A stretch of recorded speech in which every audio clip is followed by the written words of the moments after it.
He works in finance. That's what he does. He advises lots of people, but basically he works in finance. And he's one of the people who I like to listen to when it comes to matters which concerns where our economy is going, predictions as to where we are going. He told us we are going to fail, we're going to fall into a deep ditch. We are here. Now, one of the things that is happening now that nobody is paying attention, it's like as if Ghana has been abandoned in terms of the management of the economy. In fact, if you Google this morning, dollar to CD, you get 16 CDs, 10 pesos. But is that how much is being sold for on the market itself? No, it's higher on the market. On average, how much?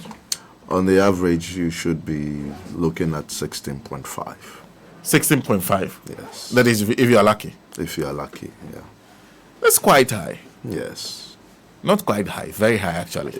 In terms of the banking, the commercial banks, the issue is you are not even getting the dollars. Okay.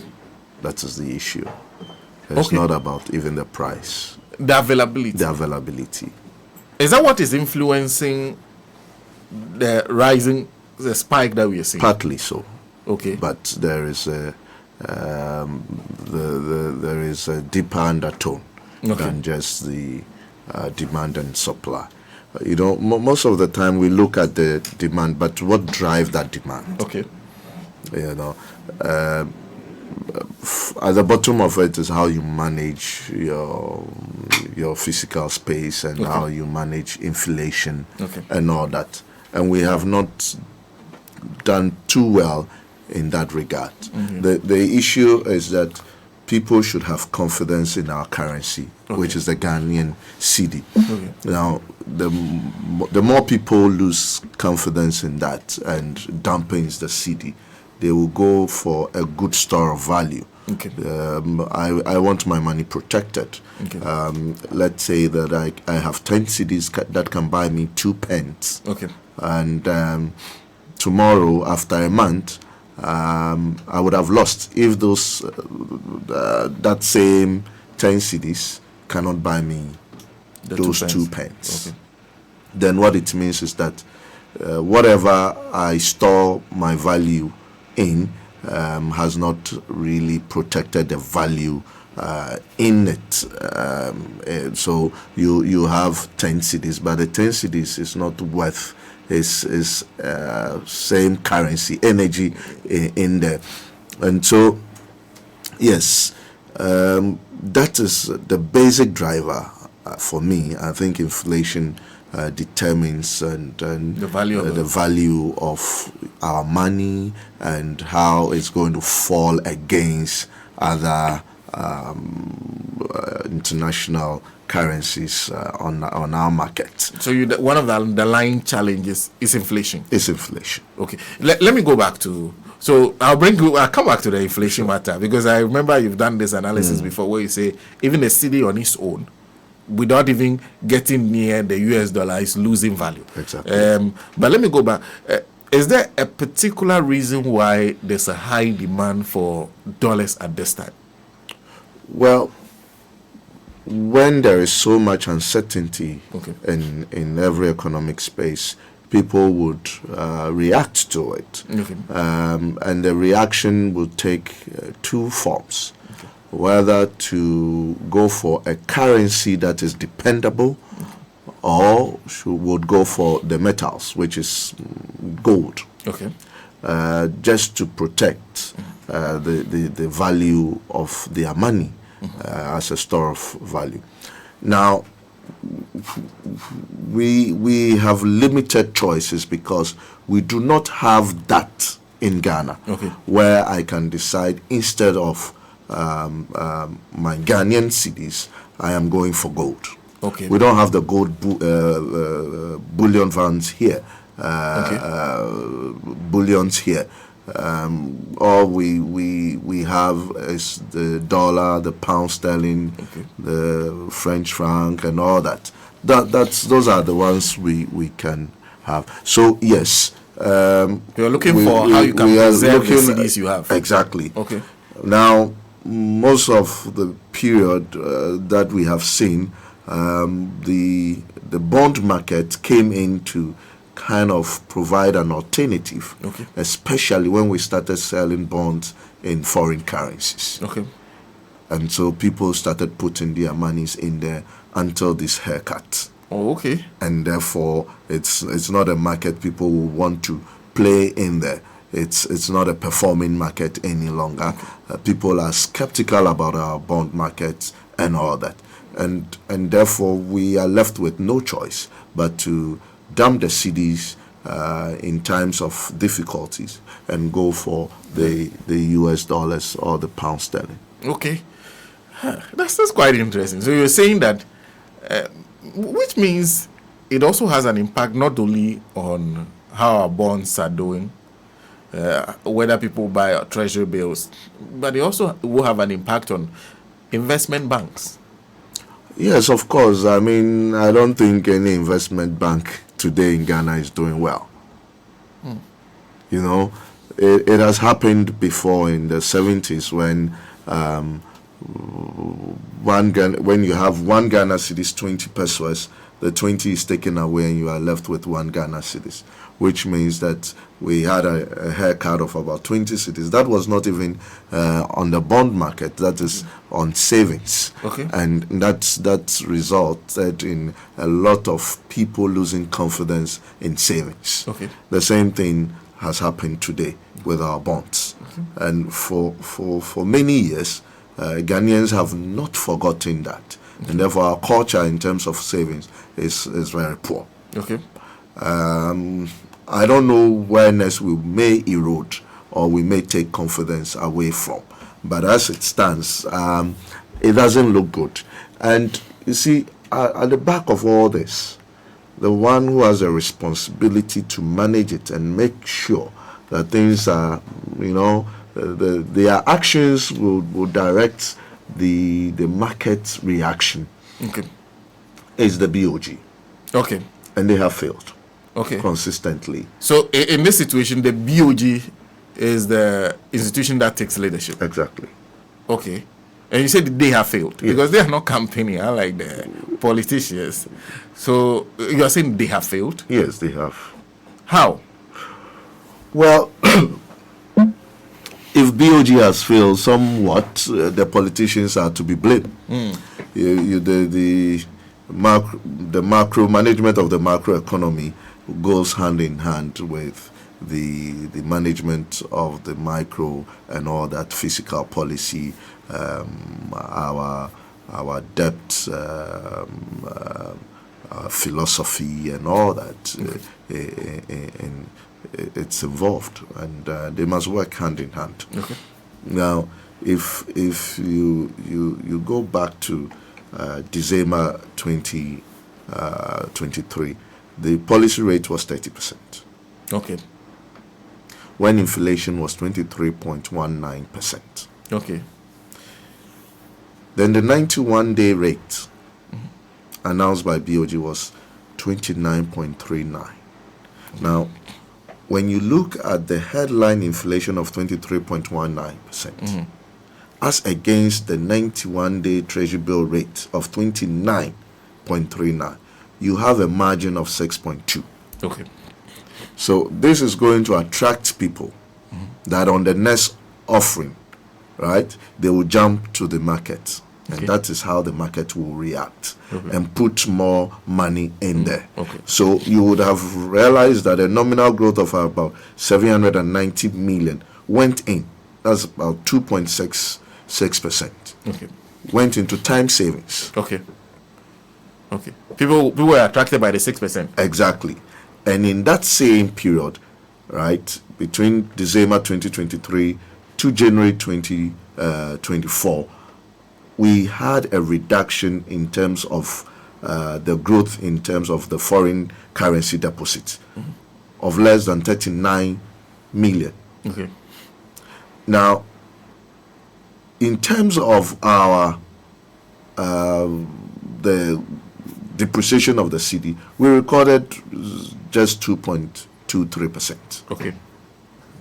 Now, this continued. The margin, although got reduced to about 5.4 in February, then 4.67 in March. By April, the margin has gone very slim to about 0.6. And then this is the reaction. In May, you have 3.9 million, 3.9 billion being liquidated from the time deposits. Oh. Yeah. So cash out of Yes. 3.9 billion. because people realize that the margin is no longer. Exactly. And guess what happened? In that same period, the growth, the nominal growth in terms of the foreign currency deposit shot up to 4.9 billion. Okay. So people were dumping the cedis in favor Exactly. of dollars. Exactly. What is the reason? Okay, I was making 6%. I'm now making 5.4%. Now I'm making 4.6%. And all of a sudden, I'm making 0.6%. Okay. Because, like I explained from the start, I should be able to buy the same pen with the same amount over a period of time. Okay. And so the cost of money, which is the headline inflation, goes down in terms of comparing it to the 91 days treasury bills. I would have compared it to the 182 days if we have a stable market. Okay. But when the market is not stable, investment takes a short-term route and not a long-term. So in times like this, you rather look at the 91 days and not the 182 days. So you can see how the market behave. When they have a good margin on time savings, people are prepared, investors are prepared to put their money in time savings. Okay. Now, when that margin is eroded, they dump the cedis and then they go for the USD. Okay. Because whatever it takes, I mean, there is no idiot on the market. There are no idiots On the market, no. Absolutely. Everybody on the market is so smart. So once the dynamic changes, people will have to make a choice. They will Very react. quick. Okay. They will react. So the key things you see people are watching for when it comes to making these decisions that ultimately leads to the depreciation of the cedi is Exactly. inflation, and then what margins you are being offered on the investment. On the investment. So when that happens immediately, the person takes his money, goes and acquires dollars. Exactly. Inflation is the cost of my money. The pain I go through to get that money, that is the rate. Okay. Right? Okay. And then the policy, the treasury bill rate, 91 days, tells me what gratification I would receive for putting that amount of money in there. Okay. So the costs against my reward or returns. Now, if there is a good margin, why not? I would keep to my cedi. If the margins are too slim, that is an indication of things not going well very soon. So let me move out. Will this continue? In fact, it will worsen. That the dollar will become far, far more expensive than Yes. We are here because there is no real demand on us in terms of interest payments. Oh, okay. Oh, we're resuming payment of interest soon. Very soon. And that is going to put more pressure on us in terms of our foreign assets. Today there is not much pressure on us. Okay. A chunk of it is being taken away because of the suspension of debt servicing, especially to our foreign, and then the restructuring of the domestic domestic debt and all that. So yes, that is where we find ourselves now. It's going to be worse. In fact, 2025 will be worse. 2025 will be worse. I see. Well, you said that BOG has failed. Where have they failed? Well, they should have gauged the appetite of investors, and they should have been smart. You know, they failed way back in February 2022. Okay. When it was clear that inflation was surging high, so high, or was about turning up high, and yet kept the rate at 14.5 for a very long time. And they were able to react only at, I think, August 2022. Okay. At that time, those on the savings market, on our bond market, and everybody had liquidated. And that is how come the currency crashed. Because you have non-resident investors who were monitoring our bond markets, who had enough intel to liquidate. As early as myself, I did advise firms to liquidate, and they did. They took out their money. Yes, and it was timely for them. If not, they would have fallen into this ditch we fell with our bonds. Because it was clear that it was coming at us. So the failure started in 2022. Yes. And since then, we've not been able to do anything. Yes, I assume that, okay, the BOG was unaware, which I do not believe so, Okay. of what was going to happen. I believe they are so much aware of it. So let's forgive them. Let's assume they don't know. They did not wake up early to the party in 2022. How can a BAG not predict a trend you were able to predict and advise your clients? That's why I'm saying that they are fully aware, but let's assume they weren't. Well, that assumption would have been what you have told me now, for the purposes of our discussion. No, what you have told me now, because you run your own small firm. Yeah. Certainly, the people the BOG has there, and the years of experience they've had, some of them have been in this business longer than you have. Yes. Yes. So if you were able to see it, then there cannot be an assumption in favor of the BOG. No, they cannot. They cannot. But I'm even saying, granted, they did not wake up to the party that early, right? What about 2023? The same thing happened in 2023. Yes. What about 2024? So you're saying they're repeating the same mistake 2022, 2023, yes. In fact, 2024. I've always maintained that our M2 plus figures should tell us where we are going. What is M2 plus figures? This is our total liquidity, our savings and times deposit, our demand deposit. That's the current account we all operate. We are looking at currency outside the market, and the outside our banking system with the public and all that. I mean, the totality of money. Okay, money in the system. In the system. Okay. The same April, it went up by 18%. Okay. April this year? Yes. In fact, January, it has gone up by about 25%. January this year, money supply in the system went up by 25%. Yes. Ghana? Yes. 25%. Exactly. And then in July, it went up by 158%. No, I thought we stopped the printing and...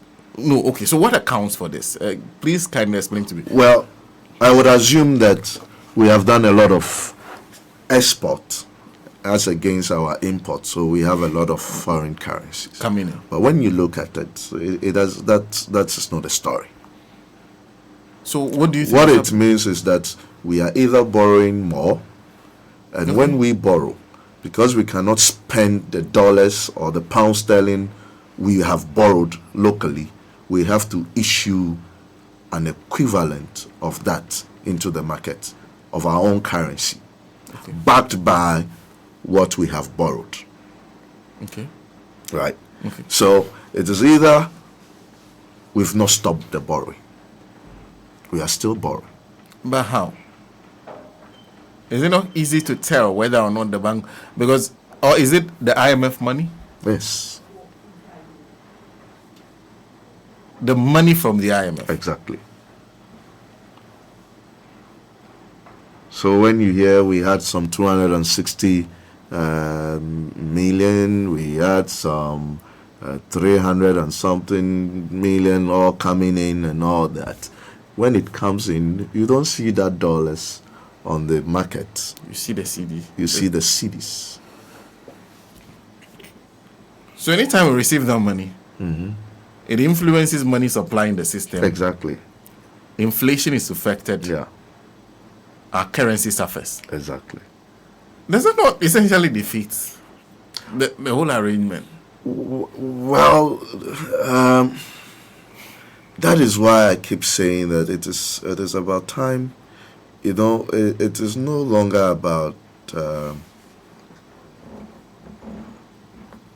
what we say on the campaign platforms or what we intend to do in terms of the fiscal policies and all that. It is about having a debt doctrine in this country. Okay.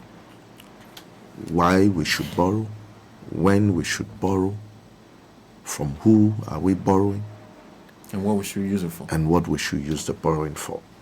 Okay. Our challenges all stem from borrowing. Okay. Now, come to think of it, I would borrow in dollars, right? And then I would need CDs to take on the project for which I borrowed. Okay. And then in the implementation of those projects, that same CDs I've issued into the system will have to go buy dollars to be taken out. For so let's for instance say, okay, let's use Cocoa Board for instance. Now, Cocoa Board will borrow in USD, and then they need to pay the farmers whose cocoa they are buying. Okay.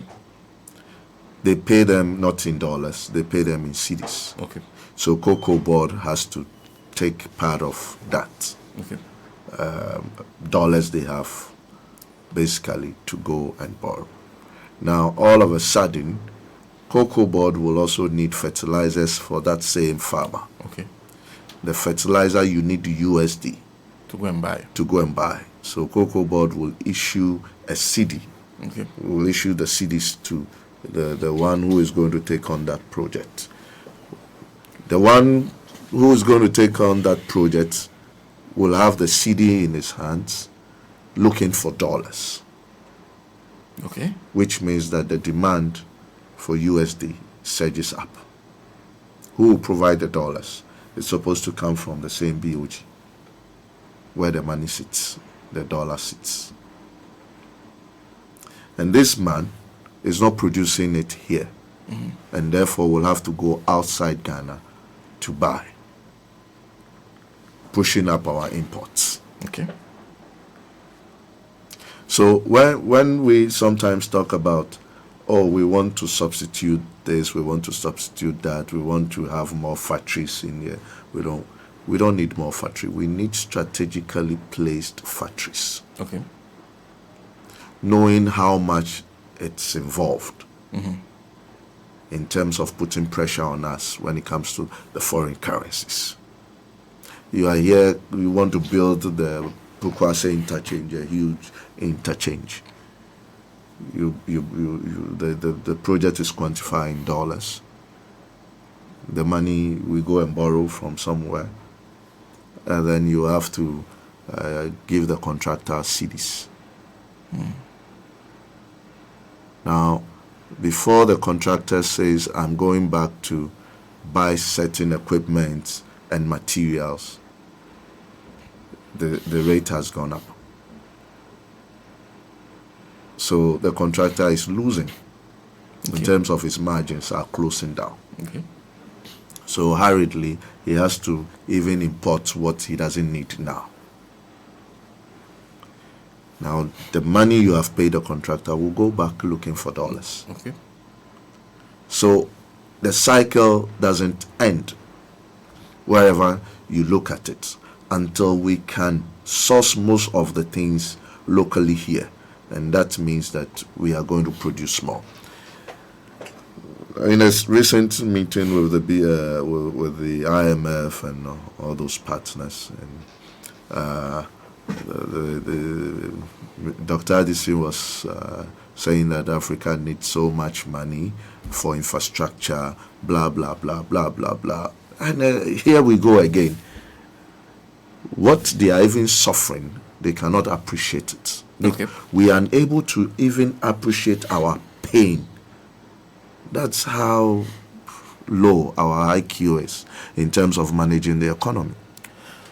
Well, I'll come back to you because it seems you disagree with him in terms of whether we need more money or what we actually need. But first, let me say a glorious happy birthday, 94th birthday, before I forget, a glorious happy 94th birthday to SK Lodge, Mr. SK Lodge. The message is, we pray for more grace and strength. God has been good to us all these years. It's coming from your son, Ludwig Lodge. So, Ludwig Lodge, who is director of, if I say that, he'll be in more trouble. He's already in more trouble. Ludwig Lodge is celebrating the birthday of his dad today, SK Lodge, who is 94 years. Wow. 94 years old. Happy birthday to Mr. SK Lodge. But, okay, so we all assume that what we need is more money. Because every time we talk about it, say, we need like this amount to do this. Mm-hmm. So the Bank of Ghana governor is essentially just expressing the same sentiments that we've expressed over the years, that there's not enough money. Well, we must understand that, yes, we need the development. No doubt about that. We need the hospitals, we need the schools, we need the roads and all that. But the question is, let's compare ourselves to the Europeans. They had cheap labor because of the slave trade. Okay. We don't have that. Yeah, free of charge. Free labor, yeah. Right. They even got most of the raw materials from our end. Cheap. Yeah. Right? We don't have that luxury today. So the question is, if you need Africa need about 200 billion a year for its infrastructure. What is that infrastructure, when achieved, going to produce? Or what will be the returns on those infrastructure? Okay. Zero. Infrastructure? Yes. Most of the infrastructures we put hard money into is not providing any returns. And then we come back to say that we need the support of the same Europeans to shoot up our revenue mobilization efforts and all that. It just doesn't make sense. In the same sentence, saying that I need so much money for my infrastructure, and then again, I need your help to be able to mobilize more revenue. Because the infrastructure should be giving you the revenue. So why would you need help again for revenue mobilization? There is certainly something wrong with the system we have operated. And it is all because we have not learned anything from our historical economic templates. Everything happening now has happened severally. Over and over again. Over and over again. The best economy Ghana had run is in the 1800s.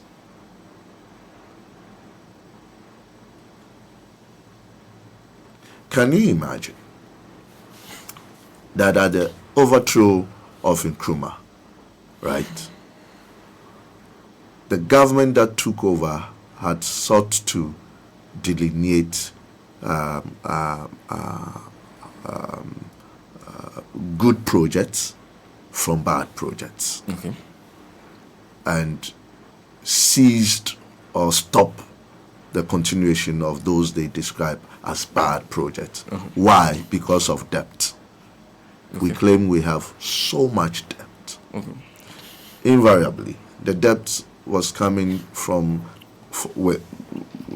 because of about 3 or 4 projects: the Tema Motorway, Volta River, the Akosombo Dam, and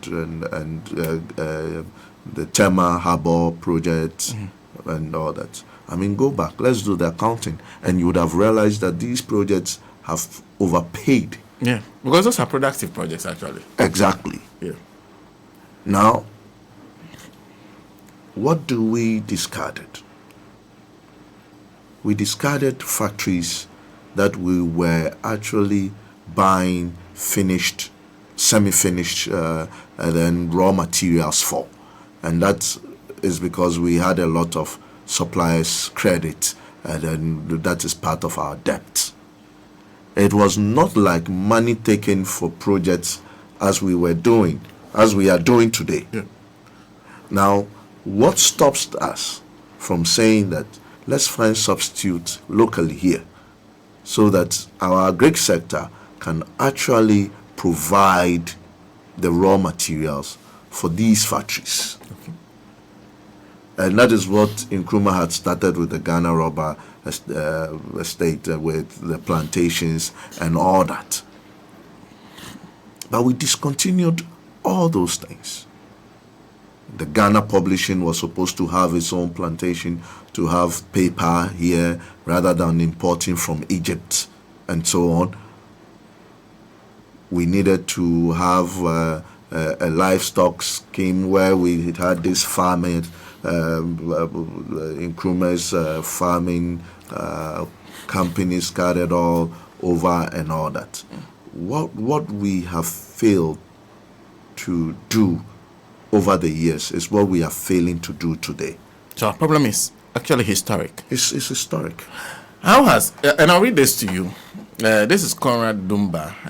He's NDC UK Ireland chairman, also a finance person. Says Governor Adisi and the BOG knew the right thing to do from 2022, and were in fact the ones who caused our 52.5% inflation at the time through reckless printing of money and collusion with the government's reckless fiscal and monetary actions.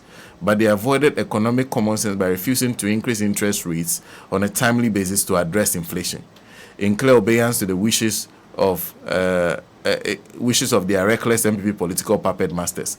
Governor Adesi and his henchmen at BOG are accomplices in our economic meltdown and need to be held to account at the right time. Now, these are things that you just spoke about, but how do we turn this around? Because what you're saying, just every day, every time a new government comes, we will change the structure of our economy.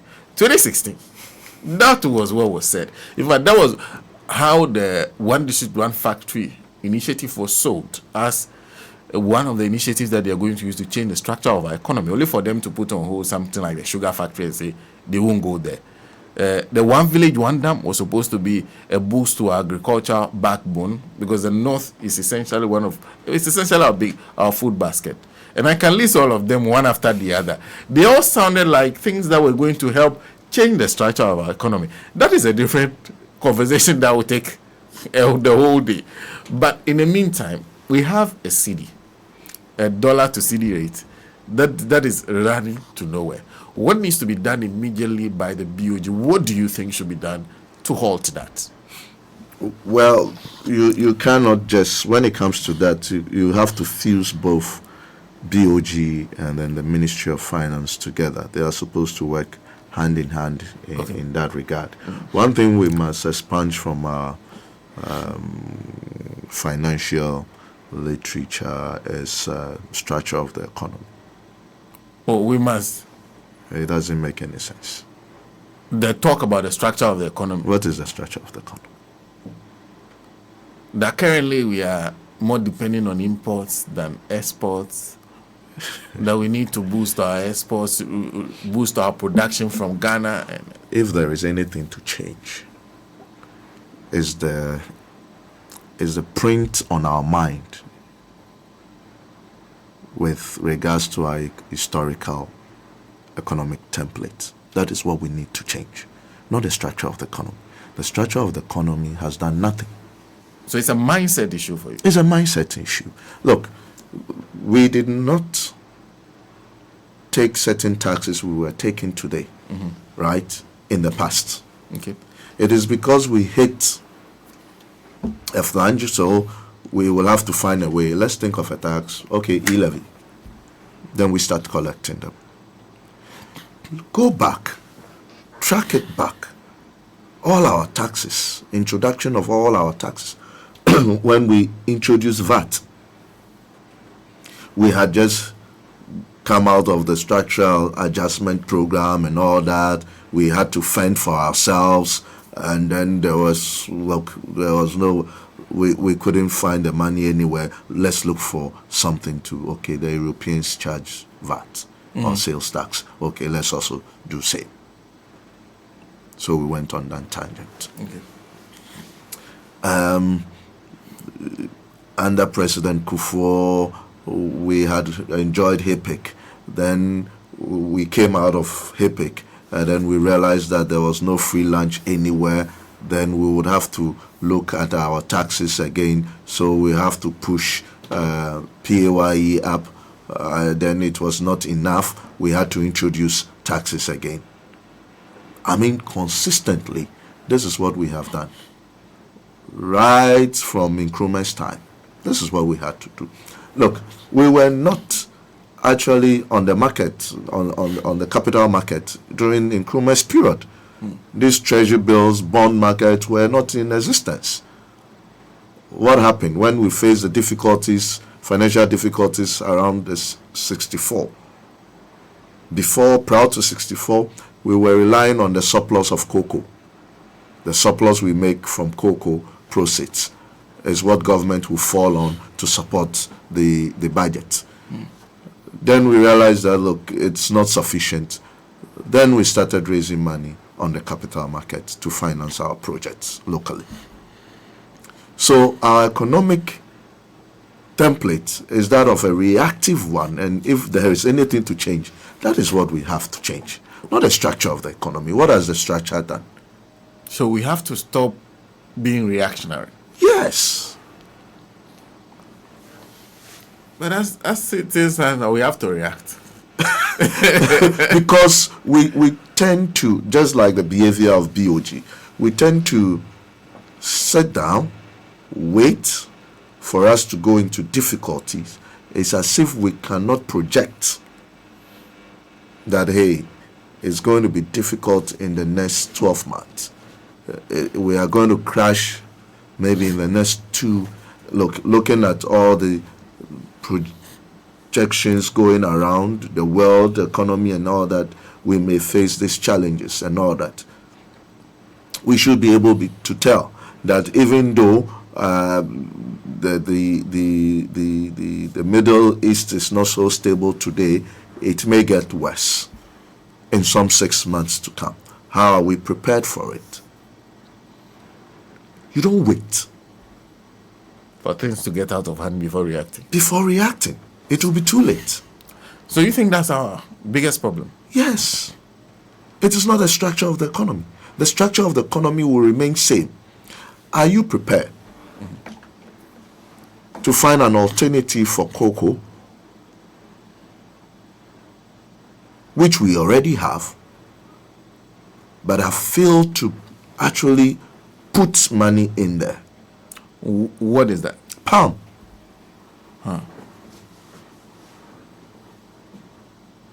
You think palm Yes. is a good alternative to cocoa? So much. But we are not interested. For many reasons, we are not interested. We don't have a marketing board for nuts. Okay. Today, we are bringing peanuts from Burkina Faso. Most of our factories producing peanuts are actually buying peanuts from Burkina Faso. Okay. So when you really look at it and you say structure of the economy, what structure? The structure of the economy, and let me borrow their thinking. Some few years changed when we hit oil. So we had crude oil, and all of a sudden we found more physical space.